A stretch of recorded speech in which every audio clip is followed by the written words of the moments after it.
Hello everyone, আসসালামু আলাইকুম। Welcome back to my channel এসে কিচেন অ্যান্ড ব্লগ। আজকে আমি আপনাদেরকে রান্না করে দেখাবো ইলিশ মাছের দো পেঁয়াজের রেসিপি।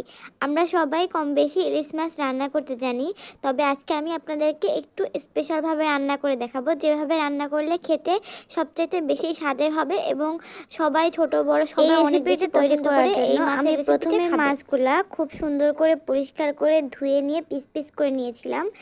এখন আমি ইলিশ মাছের পিসগুলা শুধুমাত্র লবণ আর হলুদ দিয়ে খুব ভালোভাবে ম্যারিনেট করে নিয়েছি। নিয়ে এখন একটা প্যান যখন গরম হয়ে এসেছে, গরম হয়ে আসলে এর মধ্যে আমি সরিষার তেল দিয়ে দিয়েছি 4 থেকে 5 টেবিল চামচ পরিমাণ। এরপর অপেক্ষা করতে হবে তেলটা একদম পারফেক্টভাবে গরম হয়ে আসার আগ পর্যন্ত। যখন দেখবেন তেলটা একদম পারফেক্টভাবে গরম হয়ে গেছে, এই পর্যায়ে আগে থেকে ম্যারিনেট করে রাখা মাছের পিসগুলা একে একে তেলের ওপরে ছেড়ে দিতে হবে। ইলিশ মাছ কিন্তু এমনিতেই খুবই নরম মাছ, এজন্য সবসময় ইলিশ মাছ ভাজার সময় বা রান্না করার সময় খুব সাবধানতার সাথে ভাজতে হবে, কারণ কোনোভাবে যদি ভেঙে যায় তাহলে কিন্তু রান্নার পর দেখতে একদমই ভালো লাগবে না। আর এই মাছটা কিন্তু খুব বেশি অতিরিক্ত ভাজা যাবে না।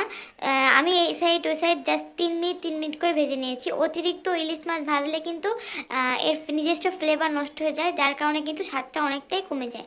এরপর আমি এখানে দিয়ে দিয়েছি পেঁয়াজ মাখা। আমি পেঁয়াজটা শুধুমাত্র লবণ হলুদ আর ঝালের গুঁড়া দিয়ে মেখে নিয়েছিলাম। পেঁয়াজটা মাখানোর সময় চেষ্টা করবেন খুব ভালোভাবে চটকে চটকে মাখানোর জন্য, যাতে করে পেঁয়াজের রসটা খুব ভালোভাবে বের হয়ে আসে, তাহলে কিন্তু ফ্লেভার স্বাদ সব কিছুই অনেক বেশি ভালো হয়।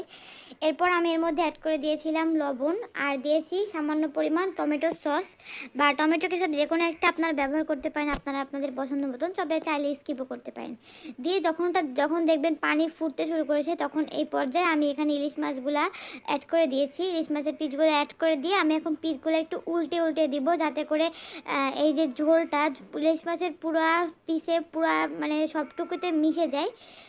উল্টে দিয়ে তারপর আমি ঢাকনা দিয়ে ঢেকে রেখে দিব একদম তেল উপরে উঠে আসার আগ পর্যন্ত। এখন দেখতেই পাচ্ছেন তেলটা কত সুন্দর উপরে উঠে এসেছে। এই সময় কিন্তু খেয়াল রাখতে হবে যেন কোনোভাবে পুড়ে যায় না। যদি রেসিপিটা পুড়ে যায় রান্নার সময়, তাহলে কিন্তু এর স্বাদ ঘ্রাণ সব কিছুই নষ্ট হয়ে যায় আর খেতে একদমই ভালো লাগবে না। আর একটা কথা বলে রাখি, ইলিশ মাছের রেসিপি বা ভাজি যেটাই করেন না কেন, সবসময় চেষ্টা করবেন সরিষার তেল দিয়ে রান্না করার জন্য, কেননা ইলিশ মাছ সরিষার তেল দিয়ে রান্না করলে খেতে অনেক বেশি মজার ও সুস্বাদু হয় আর অনেক সুন্দর একটা ফ্লেভার আসে, যার কারণে খেতে অনেক বেশি ভালো লাগে। এজন্য সবসময় সরিষার তেল দিয়ে ইলিশ মাছ রান্না করার চেষ্টা করবেন।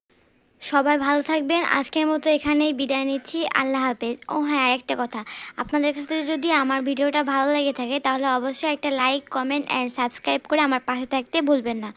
সবাই ভালো থাকবেন। আল্লাহ হাফেজ।